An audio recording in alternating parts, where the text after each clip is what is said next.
When Louise Green first showed up to run her first half marathon, a race official looked at her and handed her the 5K race kit, assuming she wasn't physically capable of running the half based on her size.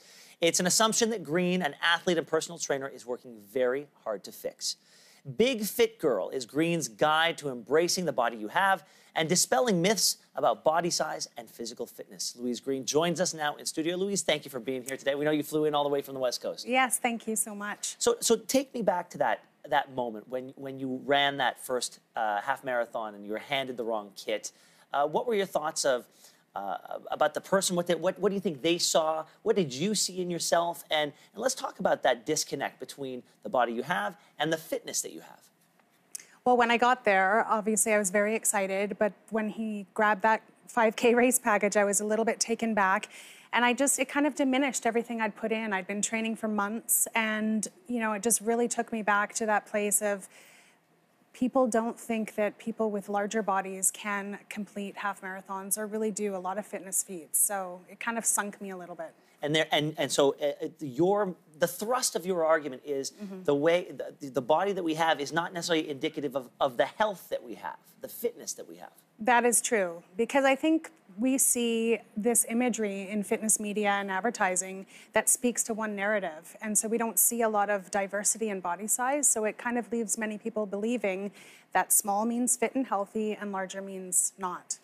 With the rise of social media, there are just a lot more pictures out there. There's a lot more feeds. There's a lot more imagery, as you just said. Yes. And you've talked about and written about the need for size diversity to be represented in the media. Well, what about social media? Because I'm guessing that if you look hard, you can find those people. You referenced specifically a yoga teacher named Jessamine Stanley. Yes. Talk to me about her.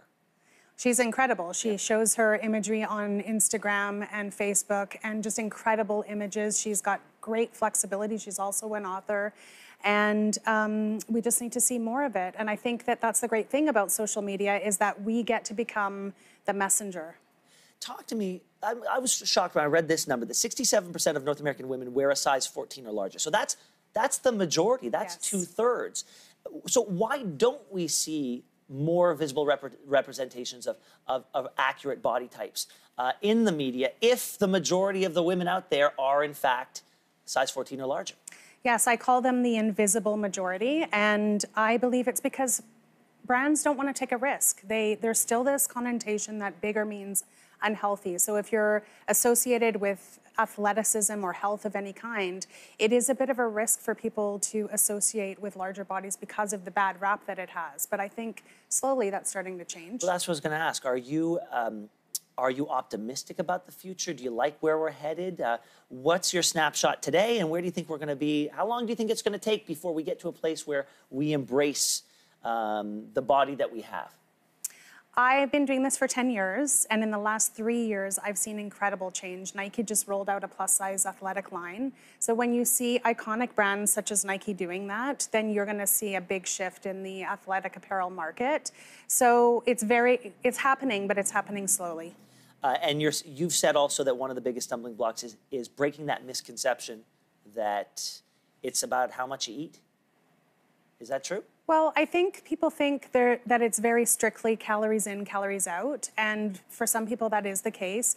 But there's other people that have dieted for many, many years that struggle to lose weight. And I've trained hundreds and hundreds of them that have been on this diet cycle for years and years and years, that they just can't break it. So it's not as easy for everyone, calories in, calories out. Genetics plays into it. There's many things that play into it. Your book is called Big Fit Girl, and I don't want to forget the third word there, girl. Do you think that bigger men, endure the same harsh standards and criticism that women do? I think men have been included in the athletic world in bigger bodies for a long time. So you've seen them in the NFL, you've seen them in boxing rings, the PGA Tour, there was guys that were bigger. So I think that that's something that we are accustomed to seeing more than women. And I also think that women their value is held more on their appearance. So you have that, you're up against that as well. Getting fit, you've used the metaphor of climbing a mountain. You've said that it's you don't just arrive there. You never will arrive, actually. And to keep with the mountain metaphor, talk to me about the importance of peaks and valleys and plateaus.